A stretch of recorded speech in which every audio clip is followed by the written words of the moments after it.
Hi viewers, welcome to our channel. ప్రస్తుతం మనతో పాటు సీనియర్ జర్నలిస్ట్ దామ బాలా సార్ వారితో మాట్లాడదాం. నమస్కారం సార్. నమస్తే సార్, వైసీపీకి ఆలీ రాజీనామా చేశారు సార్. అందుకు సంబంధించిన ఆయన వీడియో నోట్ కూడా రిలీజ్ చేశారు.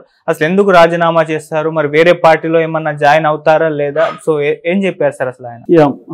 ఆ వీడియోలో ఏముందంటే బేసిక్గా నేను రాజీనామా చేస్తున్నాను, ఎలక్ట్రానిక్ మీడియా సలహాదారు ఆ పోస్ట్కి, ప్లస్ వైసీపీ సభ్యత్వానికి రాజీనామా చేస్తున్నాను అని చెప్పాడు.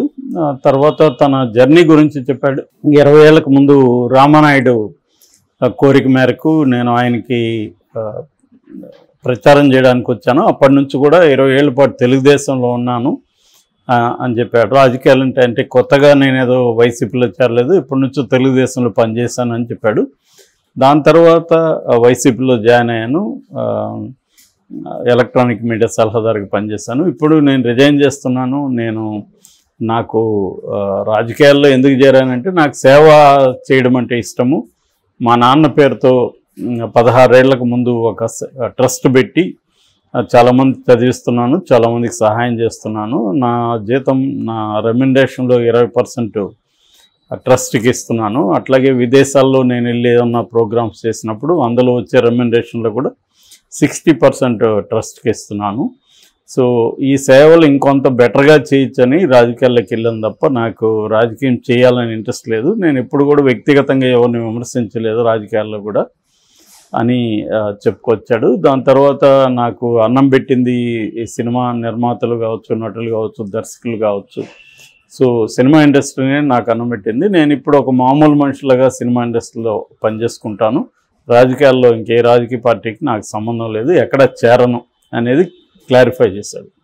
సో బేసిక్గా ఆలీ జర్నీ చూసుకున్నప్పుడు మనకు చాలా చైల్డ్ ఆర్టిస్ట్గా వచ్చాడు. ఫస్ట్ బాగా నోట్ అయింది అదేమిటి సీతాకోకచిలుక మన అయ్యింది భారతీరాజా సినిమా, అందులో బాగా నోట్ అయ్యాడు. అక్కడ నుంచి ఇంకా అతను తిరిగి చూస్తాను. అంతకుముందే చిన్నప్పుడే అతను సినిమాల్లోకి వచ్చాడు. సో ఏదేమైనా అతను సినిమాల్లో అయితే బ్రహ్మానందం తర్వాత ఆలీ ఆ స్థాయిలో నిలదొక్కుని సుదీర్ఘకాలం ఉంటున్నాడు. తనకంటూ కొన్ని మేనరిజమ్స్, డైలాగ్ డెలివరీస్ ఇవన్నీ కూడా డెవలప్ చేసుకున్నాడు. అయితే రాజకీయాల్లో తను ఎప్పుడు కూడా అనుకున్నట్టుగా రాలేదు. నిజానికి చాలామంది ఆశ్చర్యపోయారు వైసీపీలో చేరినప్పుడు. ఎందుకంటే తను ఎక్కువగా పవన్ కళ్యాణ్ సినిమాల్లో పాపులర్ అయ్యాడు. పవన్ కళ్యాణ్ మంచి ఫ్రెండ్ కూడా. ఆలీ అంటే ఇష్టమైన పవన్ కళ్యాణ్ కూడా చాలాసార్లు చెప్పాడు. అందుకని జనసేనలో చేరతాడేమో అనుకున్నారు. కానీ ఆయన జనసేన కాకుండా ఇటు చేరాడు. 2019 ఎన్నికల ముందు చేరాడు. ఎన్నికల తర్వాత ఎందుకంటే ఎన్నికల ముందు చేరాడు కాబట్టి తనకి ఎమ్మెల్యే కానీ ఏమీ లేకపోయినా అనుకున్నారు. తర్వాత యాక్టివ్గా ఉంటాడేమో అనుకుంటే అది కూడా పెద్దగా యాక్టివ్గా లేడు వైసీపీలో కూడా. అయితే తర్వాత ఇప్పుడు 2024లో ఎమ్మెల్యే కానీ ఎంపీ కానీ ఇస్తారని చెప్పారు. ఇటు నంద్యాల కానీ గుంటూరు కానీ ఇస్తారు ఈయనకని చెప్పారు.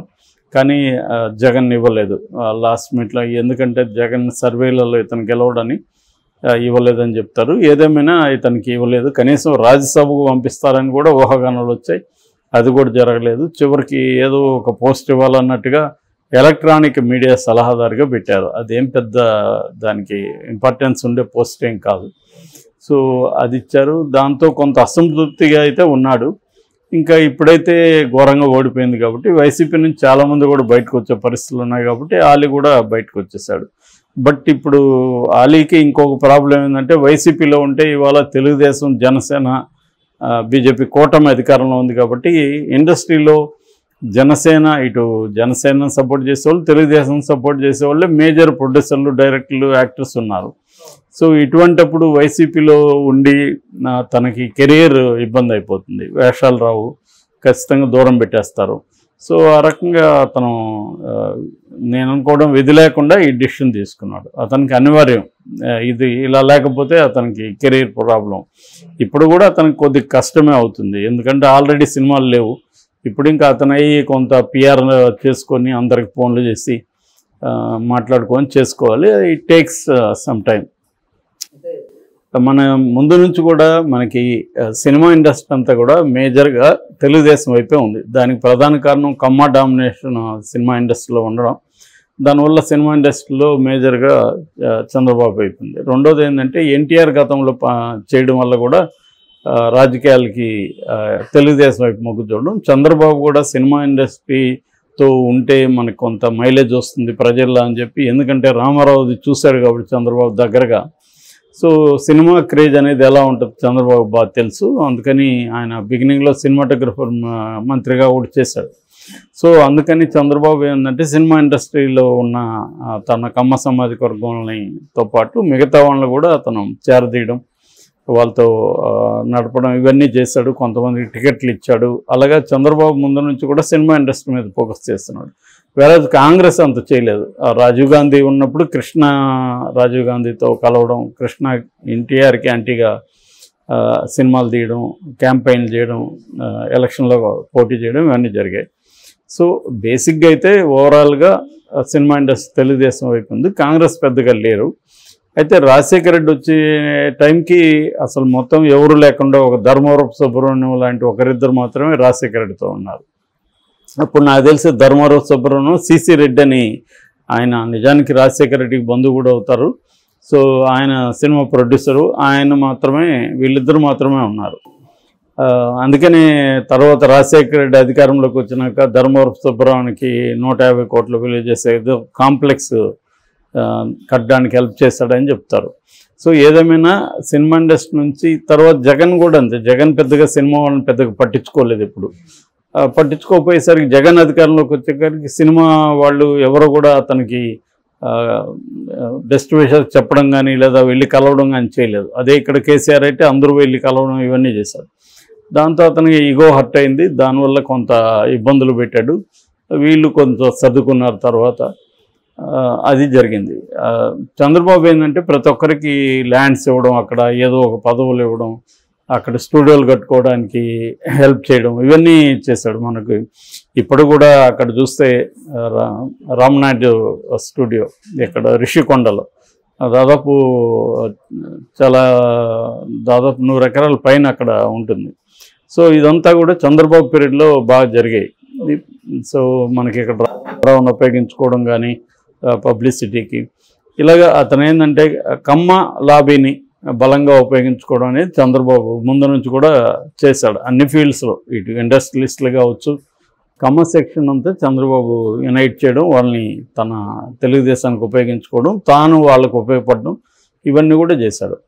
సో ఆ క్రమంలో వైసీపీకి ఎవరు లేకుండా పోయారు. మనకు తెలిసి బలంగా అంటే ఇద్దరే, ఒకరు పోసాని కృష్ణమురళి, రెండోది ఆలీ. సో ఇప్పుడు వాళ్ళిద్దరు కూడా సైలెంట్ అయిపోయినట్టుగా మనకు అర్థమవుతుంది. పోసాని కృష్ణమురళి కూడా ఈ మధ్య ఎక్కడ కనిపించట్లేదు ఇటు పవన్ కళ్యాణ్ మీద మిగతా వాళ్ళ మీద. ఆ ఎఫెక్ట్ ఖచ్చితంగా పోసాని కృష్ణమురళి కెరీర్ మీద కూడా పడుతుంది. ఎందుకంటే ఇండస్ట్రీలో ఇందాక చెప్పినట్టే మేజర్గా ఇటు పవన్ కళ్యాణ్ వైపు ఉంటారు అండ్ తెలుగుదేశం వైపు ఉంటారు. సో ఇది కాకుండా ఉండేవాళ్ళు ఉండరా అంటే ఉంటారు, కానీ నేరోగా ఉంటుంది. సో ఆ నేరో సెక్షన్లోకి పోసాని వెళ్ళాలి. పోసాని ముందు నుంచి కూడా తక్కువ సినిమాలో చేసుకుంటూ వస్తున్నాడు. సో మేబీ ఇంకా తగ్గిపోయే అవకాశం ఉంది. మరి పోసాని కంటిన్యూ అవుతాడా, తను కూడా రిజైన్ చేసి బయటకు వచ్చి సైలెంట్గా ఉంటాడా, ఇవన్నీ మనం చూడాలి. ఏదేమైనా ఆలీ పొలిటికల్ కెరియర్ ఎండ్ అయిపోయినట్టుగా మనకి అర్థమవుతుంది. ఒకవేళ ఏమన్నా పవన్ కళ్యాణ్తో కలుస్తాడా, పవన్ కళ్యాణ్ ఏమన్నా పిలుస్తాడా అనేది చూడాలి. పవన్ కళ్యాణ్కి అయితే ఇప్పటికిప్పుడు ఆలీతో ఏ రకమైన అవసరం లేదు. ఎందుకంటే అతనే కరిస్మాటిక్ పర్సను, తన ఫ్యామిలీలోనే బోల్డ్ మంది ఉన్నారు కాబట్టి తనకేం అవసరం లేదు. కానీ ఆలీ ఏమన్నా వెళ్ళి కలిసి మాట్లాడితే పవన్ కళ్యాణ్ కొంత సాఫ్ట్ అయ్యే అవకాశాలు ఉన్నాయి. Okay sir, thank you so much.